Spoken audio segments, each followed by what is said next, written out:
Descubrimos la palabra de Dios, verso por verso, capítulo por capítulo.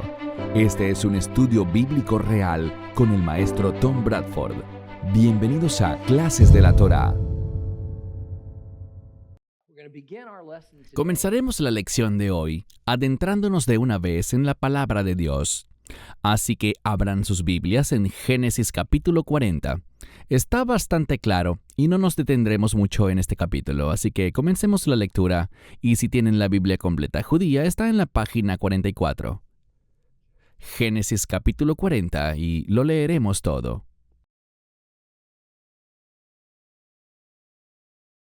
Algún tiempo después sucedió que el copero y el panadero del rey de Egipto ofendieron a su señor, el rey de Egipto. Faraón se enojó con sus dos oficiales, el jefe de los coperos y el jefe de los panaderos. Entonces los puso bajo custodia en la casa del capitán de la guardia, en la cárcel, en el mismo lugar donde José, estaba preso. El capitán de la guardia se los asignó a Joseph, y él les servía mientras estuvieron en la cárcel. Una noche, el copero del rey de Egipto y su panadero, estando allí en la cárcel, ambos tuvieron un sueño, cada uno con su propio significado. Joseph vino a ellos por la mañana y vio que estaban tristes. Les preguntó a los oficiales de Faraón que estaban con él en la cárcel de la casa de su señor, ¿por qué están vuestros rostros tan tristes hoy?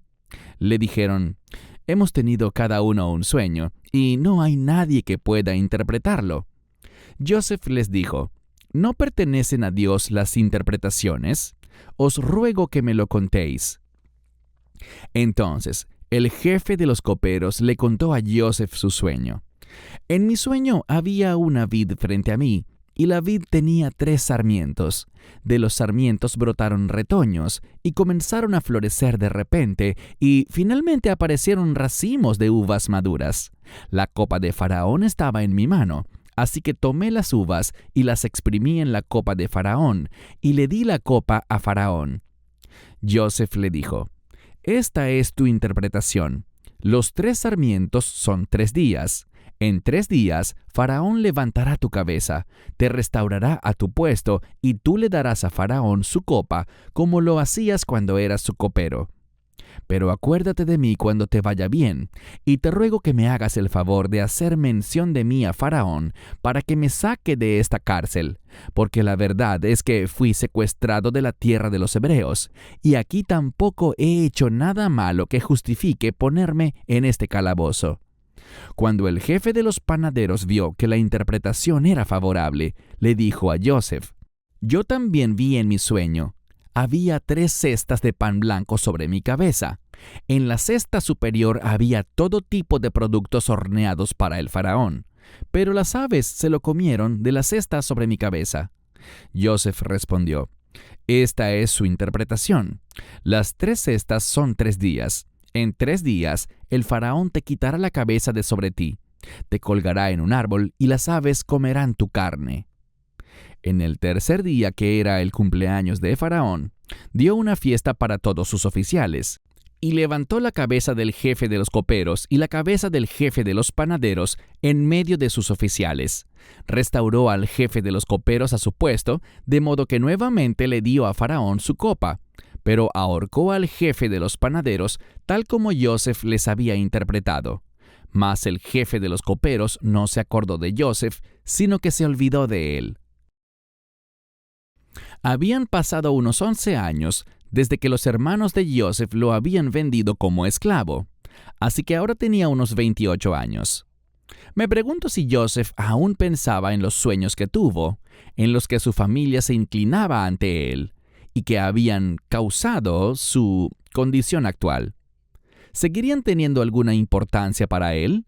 ¿O eran simplemente sueños de su niñez?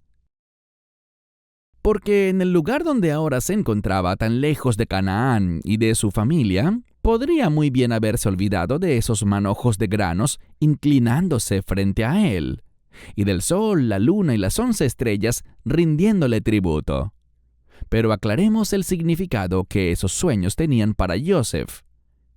Para él, eso significaba que, de ser ciertos esos sueños, él iba a recibir la bendición del primogénito de su padre Jacob, ahora llamado Israel. Eso significaba que su padre iba a saltarse sus 10 hermanos mayores y que él se convertiría en el heredero de toda la riqueza y la autoridad del clan de Israel. Joseph estaba en la cárcel porque la esposa de su amo, Potifar, mintió y dijo que él trató de violarla. Es difícil saber cuánto tiempo llevaba en la cárcel, pero fue un tiempo lo bastante largo como para ganarse la confianza de su carcelero.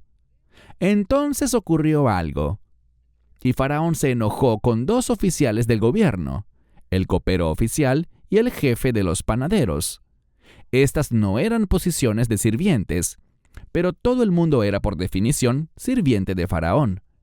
Estos hombres estaban directamente detrás de Potifar, en autoridad. Pero como pasa mucho con los pueblos de Oriente, recuerden que los que gobernaban Egipto eran de Oriente, semitas y no egipcios en ese momento. Cualquier ofensa podía costarles su libertad, incluso hasta la vida.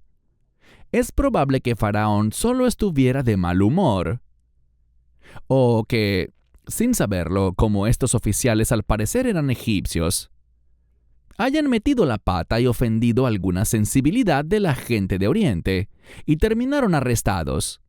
Y como Joseph, fueron apresados en la casa del capitán de la cárcel, y no en la cárcel donde apresaban a la gente común. Después de un tiempo, Joseph notó una mañana que estos 2 hombres tenían un semblante de preocupación. Les preguntó qué les preocupaba, y cada uno le contó que había tenido un sueño, pero que no entendían lo que significaba. No es que estos hombres vieron algún peligro en sus sueños, sino que en la cárcel no había videntes disponibles ni intérpretes de sueños que les explicaran el significado de sus sueños. En ese tiempo, los sueños tenían gran importancia, así que había intérpretes de sueños que cobraban por sus servicios. Comenzamos a ver el nivel de fe que había alcanzado Joseph por sus sufrimientos cuando respondió: ¿no pertenecen a Dios las interpretaciones? Y les dijo: cuéntenme sus sueños. Y eso hicieron. El copero habló primero y menciona una vid con 3 sarmientos, y que de sus ramas surgieron uvas, de las cuales hizo vino para Faraón. De manera instantánea, Dios le dio el significado a Joseph, y éste le dio al copero la buena noticia: en 3 días el faraón reincorporará al copero en su puesto y todo estará bien. Al parecer esto animó al panadero, quien sin lugar a duda, al ser testigo de la magnífica interpretación del sueño del copero, también esperaba buenas noticias. El panadero, cuyo sueño se encontraba en el contexto de su experiencia de vida, al igual que el copero, vio 3 cestas de pan en su cabeza, apiladas una encima de la otra. La cesta que estaba más alta atraía pájaros que se acercaban a comer de la cesta que seguía en la cabeza del panadero, y Joseph tuvo que darle malas noticias al panadero. El mismo día que el copero recuperaría su posición, el panadero moriría. Y por supuesto, eso fue lo que ocurrió. Un pequeño detalle. Según muchas versiones, el panadero fue colgado de un árbol, pero eso no es lo que se dijo. Lo que se dijo es que sería empalado en un árbol. Las ejecuciones por ahorcamiento no solían usarse en esa era, pero la decapitación sí. Y con frecuencia, los cuerpos sin cabeza eran empalados en una vara o un árbol como advertencia para otros. Como dato aparte interesante, los jeroglíficos egipcios comprueban muchos de los detalles de esta historia. Por ejemplo, la imagen de la cesta sobre la cabeza del panadero. En Egipto, los hombres solían transportar objetos equilibrándolos sobre sus cabezas. Las cestas apiladas de pan en la cabeza del panadero Era sencillamente una forma de llevar el pan desde los hornos hasta el palacio, y el panadero lo hacía varias veces al día. Hemos visto estas cosas en programas de canales de viajes en la televisión. Pero el asunto es el siguiente. Nunca ibas a ver una mujer egipcia poner una carga sobre su cabeza. Más bien, la mujer egipcia llevaba la carga sobre sus hombros y en sus espaldas. Y esto era justo lo contrario a las costumbres de los países de Oriente en cuanto a cómo llevar las cargas. Este pequeño detalle es una de las muchas pruebas que respaldan la autenticidad de la narrativa bíblica sobre Joseph y luego Israel, y el tiempo que estos pasaron en Egipto. La última oración de este capítulo es más bien triste, pero es algo muy típico de la humanidad. Joseph, que mostró amabilidad al copero, le pidió al copero que hiciera lo mismo por él, luego que fuera restituido en su puesto. Pero se nos dice que cuando todo volvió a la normalidad para el copero, él se olvidó del pobre Joseph y lo dejó languidecer por un crimen que no cometió. Ahora pasemos a Génesis capítulo 41. Si tienen la Biblia completa judía, es la página 45. Génesis capítulo 41. Al cabo de 2 años, Faraón tuvo un sueño.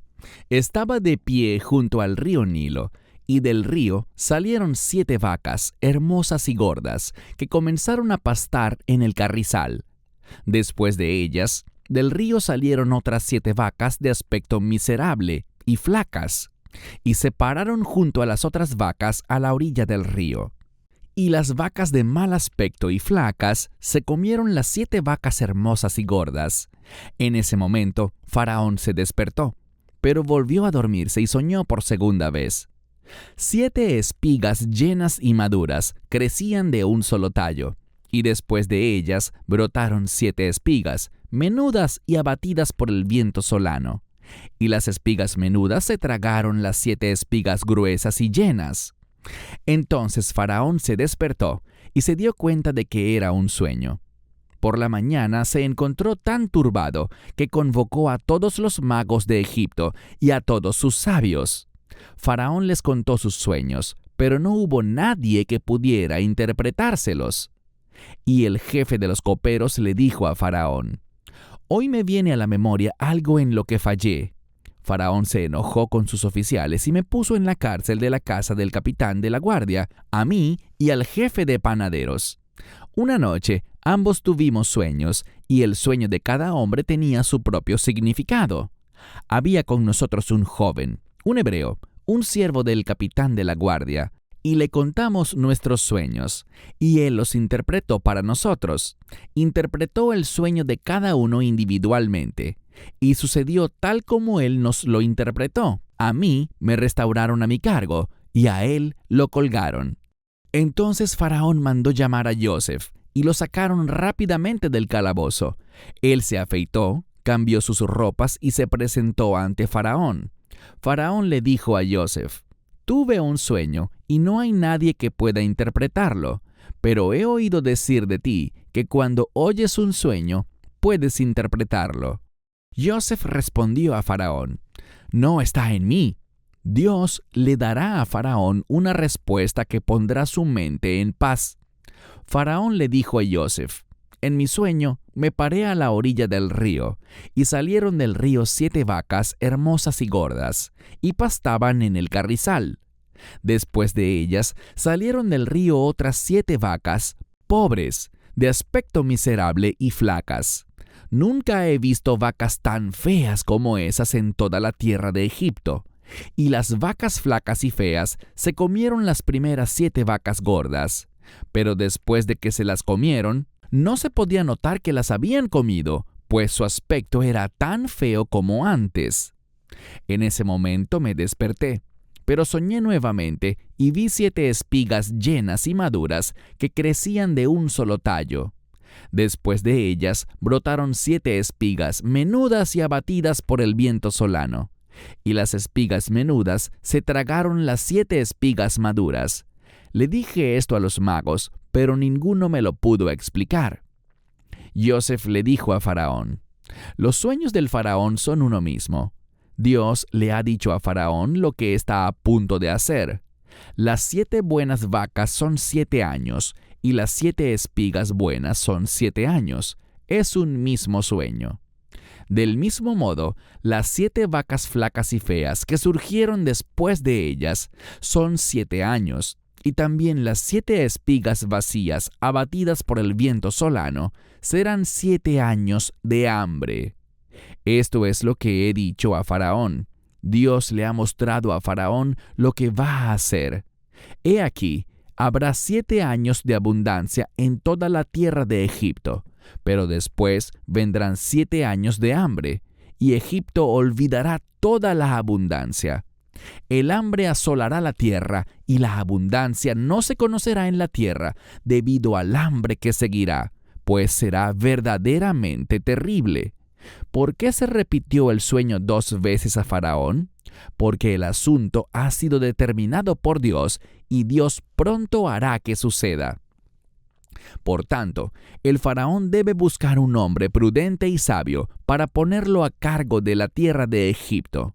Faraón debería hacer esto y debería nombrar supervisores sobre la tierra para exigir un impuesto del 20% de la producción de la tierra de Egipto durante los 7 años de abundancia, y que ellos recojan todos los víveres producidos durante estos buenos años que vienen y almacenen grano bajo la supervisión de Faraón para ser utilizado como alimento en las ciudades, y que lo guarden.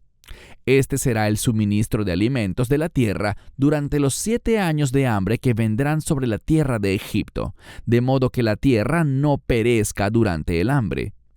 La propuesta pareció bien tanto a Faraón como a todos sus oficiales. Faraón dijo a sus oficiales: ¿podremos hallar a alguien más como él? El Espíritu de Dios vive en él. Y Faraón dijo a Joseph: ya que Dios te ha mostrado todo esto, no hay nadie tan entendido y sabio como tú. Estarás a cargo de mi casa, y por tu dicho se gobernará todo mi pueblo. Solamente en el trono seré yo más grande que tú. Faraón dijo también a Joseph: he aquí, te pongo a cargo de toda la tierra de Egipto.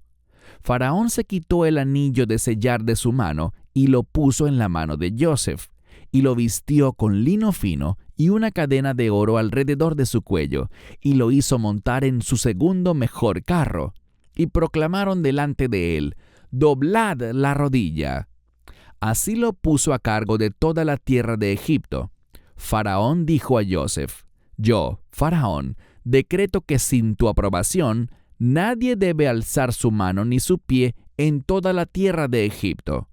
Faraón llamó a Joseph con el nombre de Safinat Panea, y le dio por mujer a Asenat, hija de Potifera, sacerdote de On. Entonces Joseph salió por toda la tierra de Egipto. Joseph tenía 30 años cuando se presentó ante Faraón, rey de Egipto. Luego salió de la presencia de Faraón y viajó por toda la tierra de Egipto. Durante los 7 años de abundancia, la tierra produjo a montones. Él recogió todo el alimento de estos 7 años en la tierra de Egipto y lo almacenó en las ciudades.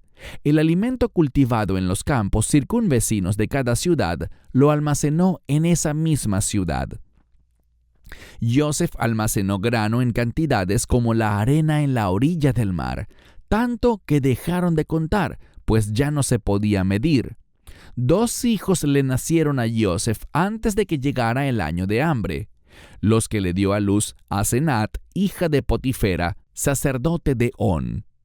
Joseph llamó al primogénito Manasés, que significa hacer olvidar, porque Dios me ha hecho olvidar todos los problemas que sufrí a manos de mi familia.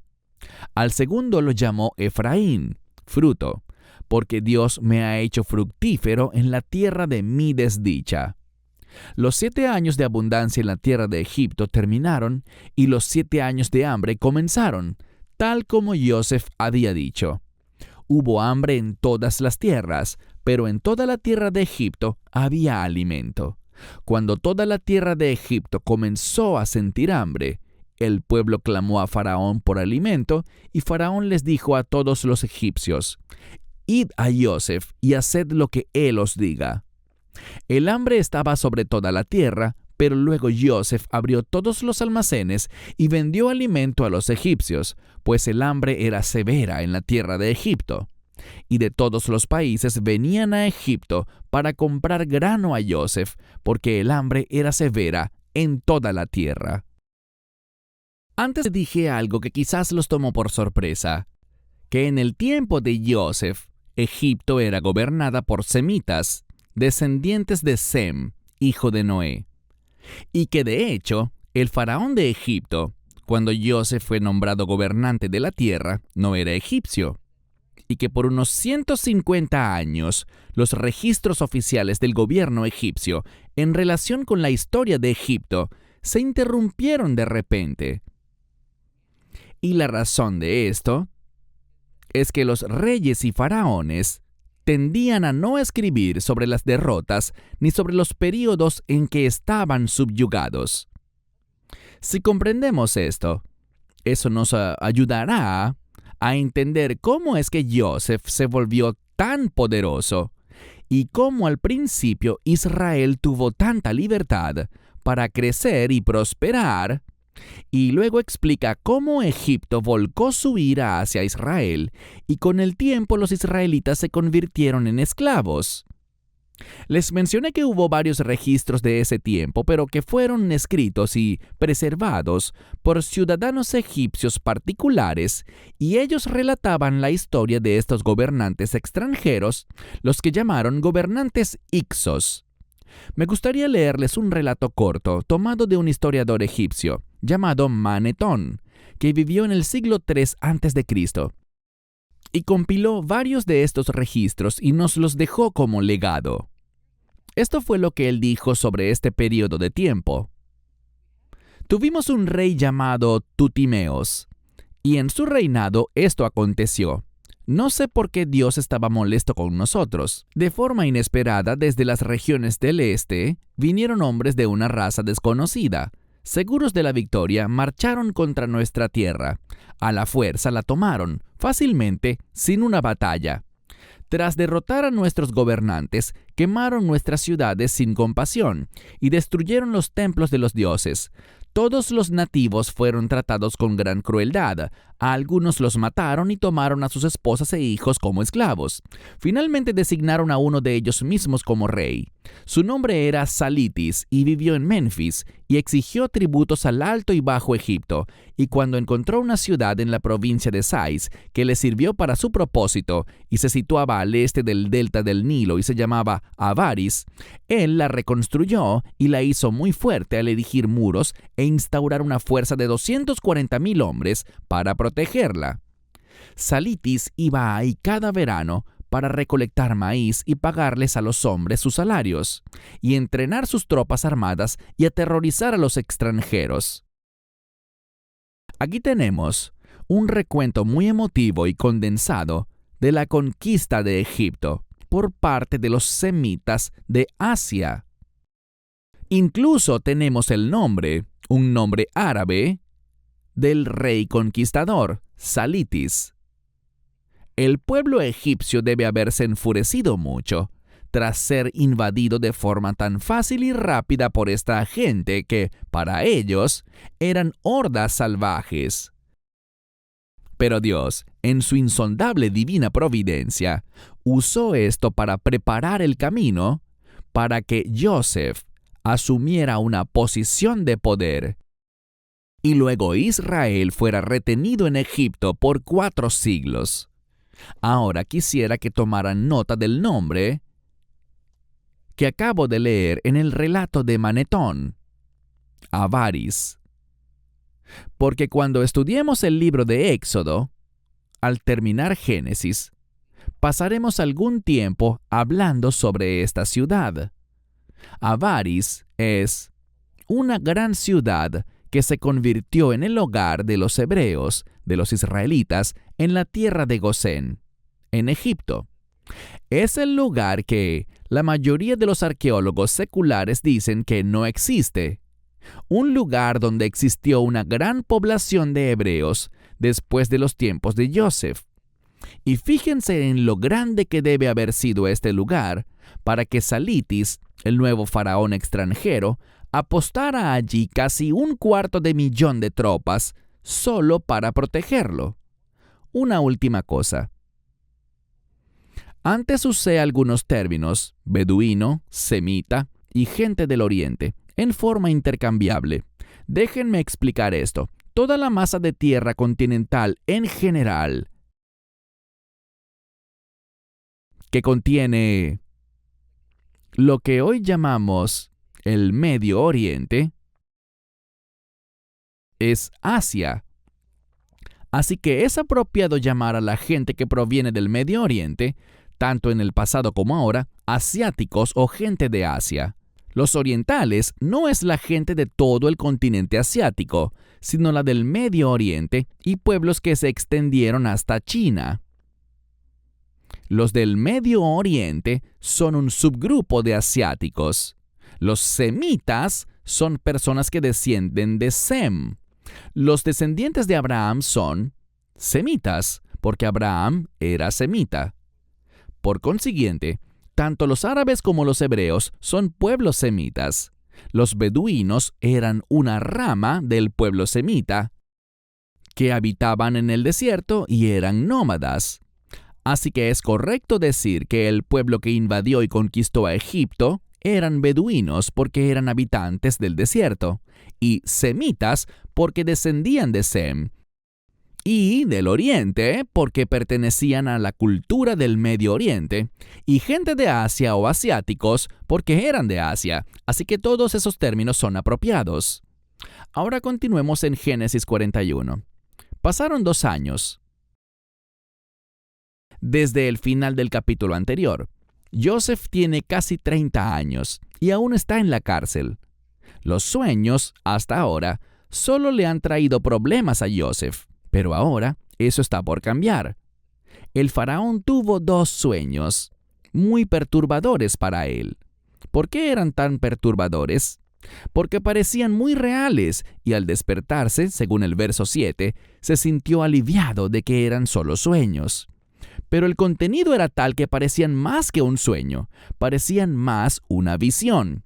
Así que sintió que debía buscar el significado. Llamó a todos sus magos, sus hombres sabios, para que le explicaran el significado de estos sueños. El faraón reunió a 2 grupos de hombres que eran sus asesores, su gabinete gubernamental, y representaban la élite espiritual e intelectual de Egipto, y estaban desconcertados. La religión de Egipto, en el aspecto espiritual, incluía mucha magia y hechicería, muchos dioses y diosas. El faraón, al igual que sus súbditos, creía firmemente en la religión egipcia al estilo ocultista de Babilonia, así que era parte integral de la vida. Los cristianos podrían aprender mucho del inquebrantable compromiso que tienen estos paganos con su religión, a pesar de ser falsa, pues la consideraban el centro de sus vidas. Cada faceta de sus vidas estaba ligada a su sistema de creencias sin estar conscientes de que era un sistema falso, creado por Satanás. Así que naturalmente, el faraón tenía a estos expertos en religión, a estos espiritualistas, dentro de su grupo de consejeros. Por otro lado, los hombres sabios no eran representantes de lo espiritual, sino que eran los intelectuales egipcios. Representaban el conocimiento terrenal y la ciencia, que había sido desarrollada a un nivel muy alto en Egipto. Faraón les cuenta a estos hombres sus sueños, pero se quedaron en silencio, pues no entendían, no tenían idea de su significado. El copero en jefe, que 2 años antes fue encarcelado por Faraón, a regañadientes da un paso al frente y le habla de Joseph, que había interpretado de forma precisa su sueño y el del panadero. Y Faraón de inmediato manda a llamar a Joseph. Faraón le dice a Joseph que tuvo estos sueños, que no pudieron ser interpretados por sus mejores hombres, pero le dijeron que Joseph sí podría. Joseph contesta con gran sinceridad: «No está en mí, Dios me dará la interpretación».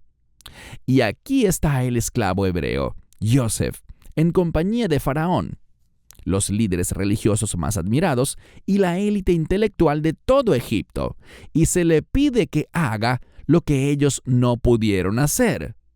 ¿Y saben por qué no pudieron? No estaban equipados para hacerlo. Ya que estos eran sueños proféticos que contenían verdades santas dadas por Dios a Faraón. ¿Cómo podrían ellos discernir, usando un conocimiento terrenal totalmente inadecuado y una religión falsa, aunque de sentimiento sincero, los sueños enviados por Dios? Eso nunca podría ocurrir. Solo los hijos de Dios, en unión espiritual con nuestro Padre, pueden saber la verdad. Y siempre será así. Y Joseph estaba a punto de anunciar la verdad a Faraón. Joseph comienza por aclarar que esos sueños vienen de Dios. Después le dice a Faraón que los dos sueños son sobre el mismo asunto, la llegada de la hambruna. El primer sueño era sobre vacas, primero 7 sanas y luego 7 enfermas. El segundo sueño era sobre maíz, primero 7 espigas de maíz sanas y luego 7 enfermas. Era importante que fueran 2 sueños, porque uno era sobre el ganado y el otro era sobre las cosechas del campo. Esos son los 2 elementos vitales del suministro de alimento que serían afectados por lo que venía. Como siempre hace Dios, Él no trae juicio sin antes dar advertencia suficiente para los que le prestan atención. Así que Dios dice que se encargará de que haya 7 años maravillosos de gran abundancia, de producción de alimento y cosechas, antes de 7 años, no de producción menor a la normal, sino de terrible hambruna. Lo que viene después es la sabiduría de Joseph sobre qué hacer en la difícil situación que se avecina. Y claro, la naturaleza de esa sabiduría es tal que no podemos dudar de que viene del Creador. Parafraseando, Joseph dice esto: Faraón decreta una ley para que, en los próximos 7 años, en todo Egipto se guarde el 20% de todo lo producido para esos días de escasez que vendrán dentro de 7 años. Y en vez de vivir a lo grande, durante los 7 años de esa inusual abundancia, sé sabio y usa ese tiempo para estar preparado. Sospecho que a la gente no le emocionó mucho ese dictamen. Después de todo, lo único que veían a su alrededor, todo lo que veían era prosperidad. El futuro parecía brillante, no había ni una nube en el horizonte. ¿Por qué ese negativismo? Sin duda, muchos lo vieron como una conspiración de los odiados mandatarios Ixos extranjeros, solo para confiscarle alimentos a la gente y enriquecerse ellos. ¿Cuán difícil es creerle a Dios en lugar de a nuestros ojos? No es fácil, sobre todo cuando las cosas marchan bien en la vida. Pero debemos darle mucho crédito a Faraón por tomar en serio a Joseph, y él siguió su consejo, no se limitó a reflexionar al respecto. Me pregunto si tendríamos la fe como para hacer lo que este faraón pagano se disponía a hacer. Me pregunto si tendríamos fe como para oír de parte de Dios que se acerca un tiempo terrible de tribulación y que debemos prepararnos apartando una porción de nuestro tiempo, de nuestras riquezas, labores e intereses y de nosotros mismos. ¿Podríamos a conciencia privarnos de cosas en medio de un tiempo de gran abundancia, cuando la vida marcha muy bien? ¿Podríamos hacerlo movidos por la fe y no por lo que vemos con los ojos? ¿Podríamos hacerlo cuando nuestras mentes más brillantes y los líderes religiosos más prestigiosos dicen que el futuro es impredecible, excepto en la forma como lo disciernen ellos desde sus puestos de autoridad? Queridos amigos, espero que podamos hacerlo, porque eso nos ha sido anunciado. Ahora mismo estamos en esa época de abundancia relativa, justo antes del inicio de una de las tribulaciones más grandes que ha visto o verá la humanidad. ¿Cómo lo sé? Porque Dios nos lo está revelando. Él nos mostró en su palabra profética las señales que debemos buscar, y estas señales han ocurrido y siguen ocurriendo. Él nos dijo en forma inequívoca que cuando Jerusalén volviera a manos de los judíos, que esa generación vería la llegada del Señor. También nos dijo que unos meses antes de que Jesús ponga de nuevo sus pies en el Monte de los Olivos, vendrá una época tan terrible que no podremos siquiera comprender. Nos ha dicho que nos preparemos, al igual que Joseph se lo dijo a Faraón. Y para prepararnos, debemos entregarle nuestras vidas a Él, seguir la sabiduría que viene de Dios, vivir con mesura, salir de las deudas, buscarlo a Él y no ir tras placeres personales, aprender a confiar en Él. Confiar en Él, creer en Él, y no en lo que digan nuestros sentidos carnales y nuestro intelecto corrupto. Porque aquellos en nuestra época que no se preparen sufrirán una devastación mucho mayor que la que Egipto estaba por sufrir. No importa que la mayoría de los líderes religiosos no vean esto. No importa que la élite académica se burle de esto. No importa que el gobierno lo vea todo en términos de realidades geopolíticas y que los legisladores vean las cosas en términos de obtener y mantener su poder personal. Porque la mayoría de los líderes seculares y religiosos ignoran la realidad, tanto como lo hacían los sabios y magos del faraón. Verán, Dios no les confió la verdad a ellos. Él no las confió a nosotros, a sus creyentes, a sus adoradores, no a la fachada de las instituciones cristianas con sus burocracias y doctrinas creadas por el hombre, sino a su pueblo, sus seguidores, sus creyentes, que han sido santificados por la sangre de Cristo. A ellos se les entregó la verdad. Para Faraón, la próxima pregunta era saber quién se aseguraría de hacer todo lo que había que hacer. Él no se ensuciaría las manos. La respuesta era obvia. El nombre al que Dios escogió para enviar el mensaje debía ser el que realizara los preparativos: Joseph. En uno de los sucesos más importantes, el esclavo hebreo Joseph es sacado del calabozo y es nombrado gobernante de todo Egipto. Joseph pasó del sótano al penthouse. Y la única autoridad mayor que él era Faraón.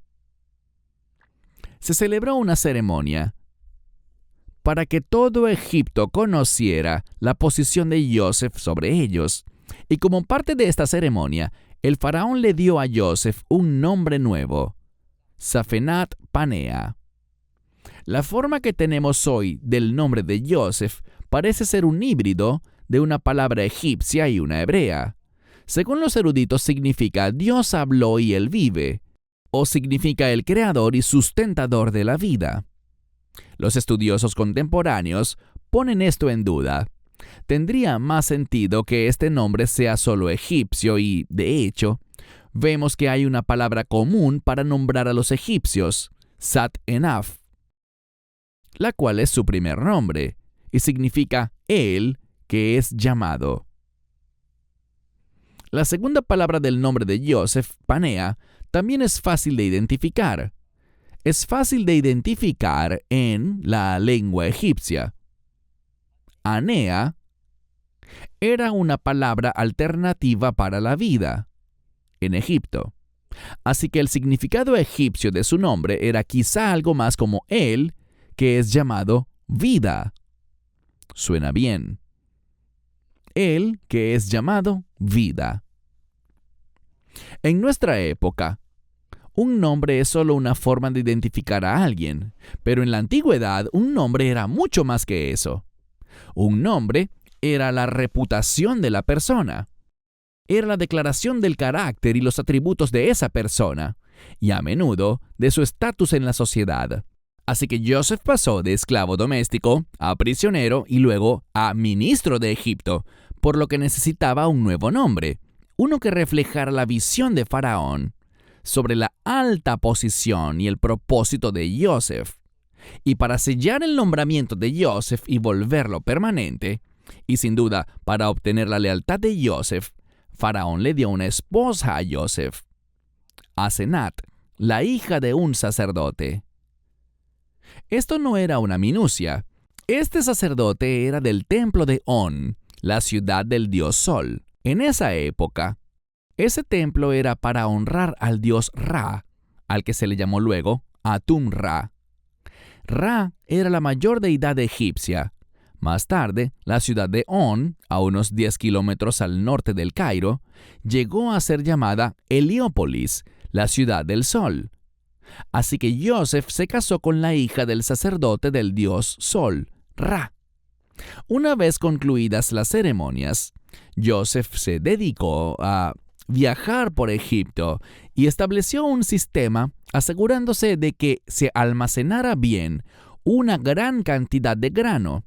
Dice aquí que en los 6 años previos a la hambruna hubo abundancia. El término bíblico abundancia significa que hubo 6 años de grandes cosechas. Pasan 6 años, estamos a 1 año del inicio de la hambruna. Ahora Joseph tiene 2 hijos de su esposa egipcia. El primogénito es Manasés y el más joven Efraín. Por cierto, esos son nombres hebreos, no egipcios. Debido a las costumbres de la época que se mantienen iguales hasta hoy, en los hebreos y en otras culturas, la nacionalidad y la genealogía de la madre determinaba la de los hijos. Así que a pesar de sus nombres hebreos, en esa época, esos 2 niños sin duda eran considerados egipcios. Ahora bien, la madre extranjera de un israelita podía renunciar a su nacionalidad y sus dioses y volverse un miembro de Israel. Si hacía eso, la madre dejaba de ser considerada extranjera a pesar de su genealogía sino hebrea. Eso no pasó en este caso. Asenat, la madre de los hijos de Joseph, era egipcia, y no hay indicios de que renunciara a su nacionalidad.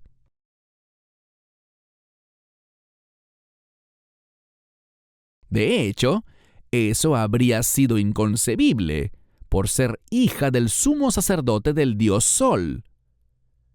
Era una princesa en Egipto. ¿Ella querría volverse hebrea? Olvídenlo.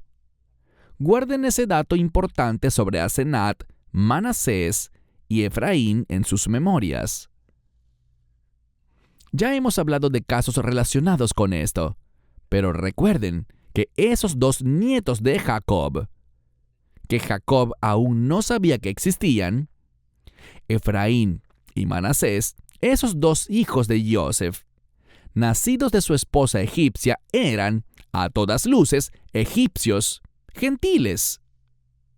Noten también que la Torá es clara en 2 puntos importantes en los versos 51 y 52. Primero, Efraín significa fértil o fructífero, en el sentido de abundancia.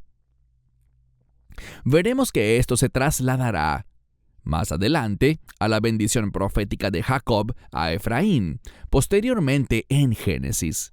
Pero noten también que Joseph para nada consideraba a Egipto como un enemigo. Más bien veía a Egipto como un amigo, como un sitio donde halló consuelo y refugio. Incluso se refiere a Egipto como un hogar sustituto. De modo que si bien después los hebreos serán esclavizados en Egipto, también veremos en la Biblia cómo Dios favoreció en cierta forma a Egipto, sobre todo en los días finales de los últimos días. Bien, la hambruna llegó, tal y como lo predijo Dios. Pero también nos dicen algo aquí que se suele pasar por alto. El hambre era general. Según muchas Biblias, hubo hambre severa en todo el mundo, pero eso no es lo que dice el texto hebreo. Dice que el hambre se extendió sobre la Panim Ha-Eretz, es decir, sobre la faz de la tierra. Eso es lo que dice, Panim Ha-Eretz. Este es un término muy general. No es un término que indique todas las masas terrestres, conocidas y desconocidas de todo el planeta Tierra. Pero como veremos muy pronto, no solo Egipto, sino todo el Medio Oriente, en su mayoría, fue afectado por el hambre. Y noten cómo se distribuyó el grano almacenado. Fue racionado o vendido. El grano no se regalaba. Se han encontrado registros egipcios de esa época que describen esta hambruna y cómo se distribuyó el grano. Y estos validan completamente el registro bíblico que veremos dentro de poco. Lo que sabemos es que cuando a la gente se le acabó el dinero, le dieron al faraón su ganado hambriento a cambio de grano, el alimento básico, y cuando se quedaron sin ganado, le dieron sus tierras. Y cuando no tenían nada más que vender, se vendieron a ellos mismos como esclavos de Faraón.